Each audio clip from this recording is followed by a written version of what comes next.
Ngayong weekend, buling nilubog ng baha ang Quezon City. Sa loob lang ng isang oras, bumuhos ang 121 mm na ulan. Mas mataas pa kaysa Ondoy noong 2009.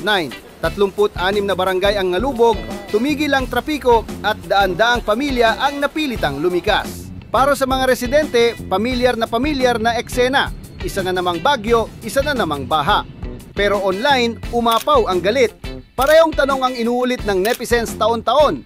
Bakit sa kabila ng bilyon-bilyong ginastos para sa flood control, nilulunok pa rin tayo ng tubig sa tuwing umuulan? Matindi ang numero. Mula 2022, mahigit 545 bilyon ang inilaan para sa halos 10,000 flood control projects. Pero nang ipasuri ito ni Pangulong Ferdinand Marcos Jr., nakagugulat ang natuklasan. 64% ng mga proyekto walang malinaw na detalye. 20% ng pondo o halos 9 bilyon napunta lang sa 15 kontraktor. At ang ilang high-risk na lugar tulad ng Nueva Ecija at Maguindanao halos walang natanggap na proyekto.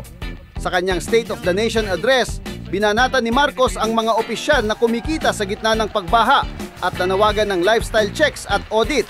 May mga whistleblower pang lumabas, nagbunyag ng mga ghost project na abot sa bilyon-bilyon, kung saan hanggang 40% ng pondo napupunta diretso sa bulsa. Habang ang mga karaniwang Pilipino ay kumakandong sa anak sa gitna ng baha, ang mga anak ng malalaking kontraktor ay nagpo-post ng Chanel bags, mamahaling sasakyan at Paris Fashion Week.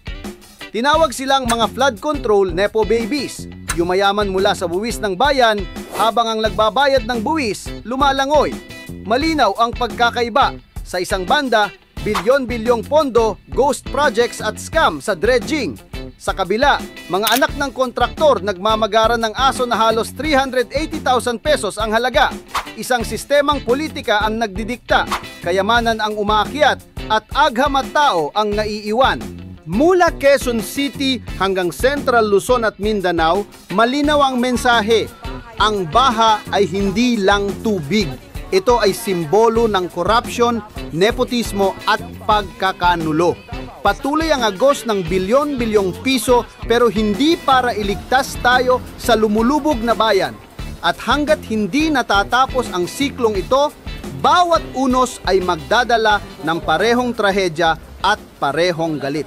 Gusto mo ba ang content namin? Mag-subscribe at i-follow na ang Liho TV.